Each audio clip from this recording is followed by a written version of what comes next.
friend, today is a big day because we are learning the up part of the snatch. Finally. We're ready for this and we're gonna dive right in. So let's review what we know about the up part of the snatch so far. We know that our setup is just like the swing, where we're going to have a soft bend in those knees, send the hips back. It's a bit squattier than you would normally do for a hinge. Pack that shoulder in, boom. We know the hike part. Now it's just what happens after this hike part, right? That we're a little bit unsure of. So you're gonna hike it back. The bell's gonna come up. We've talked a lot about that bent elbow. You're gonna keep the elbow bent. And then right around here, when it gets to head level, you're gonna punch the sky with enthusiasm. If you are not enthusiastic today, I don't even wanna see it, okay? With enthusiasm. All the way up, punch the sky, okay? So that's the big thing. I'm gonna show you a few of them.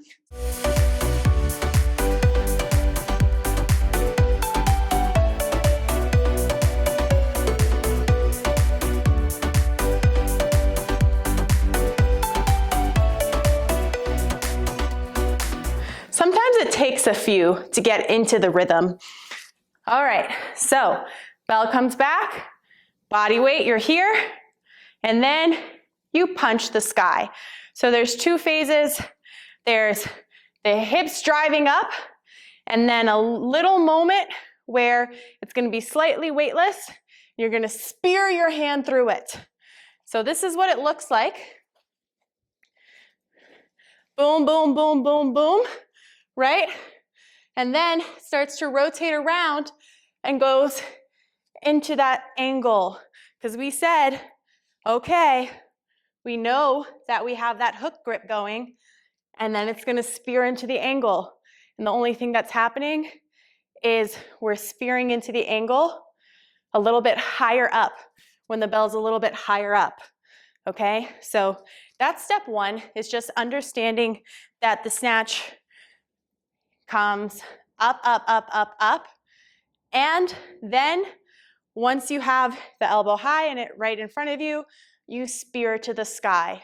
Timing is important, so this is going to take practice, and that's cool. We'll get a lot of practice in. So just to recap, this is where the bell holds, then you want to punch the sky really forcefully without hesitation.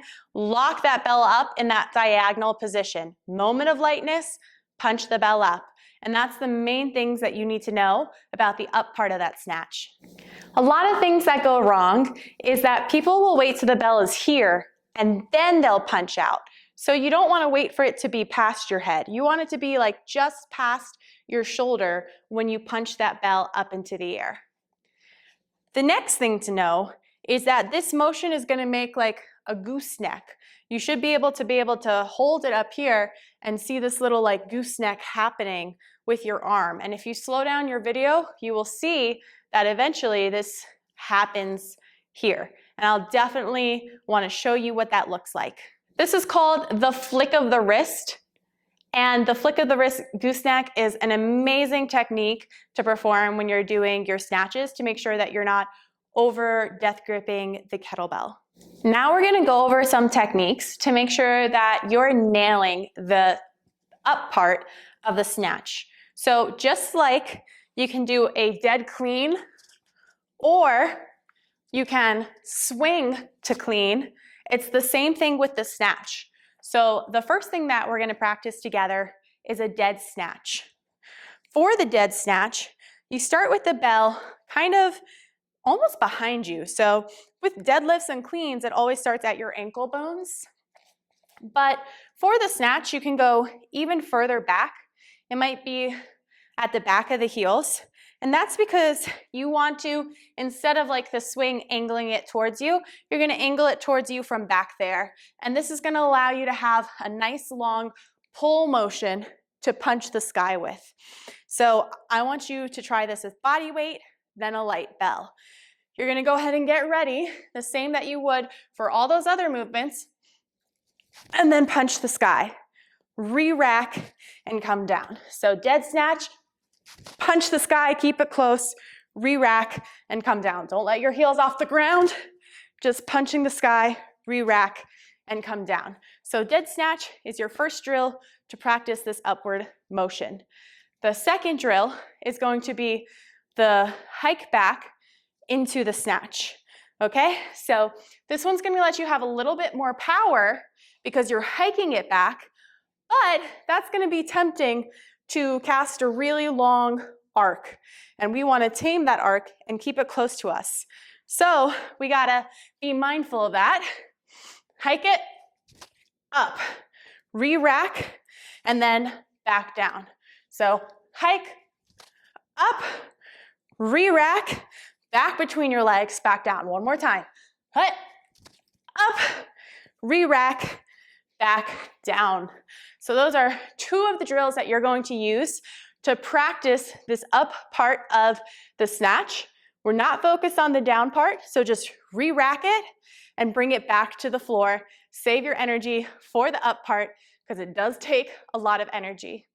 Okay, friends, that's it for the up part of the snatch. I know that it can definitely be the most complicated, but you already have all of the puzzle pieces, all of the Legos to build this. You know how to start it, you know how to come down from it, and this up part is just the same thing we've been talking about. Up, punch through, boom, done.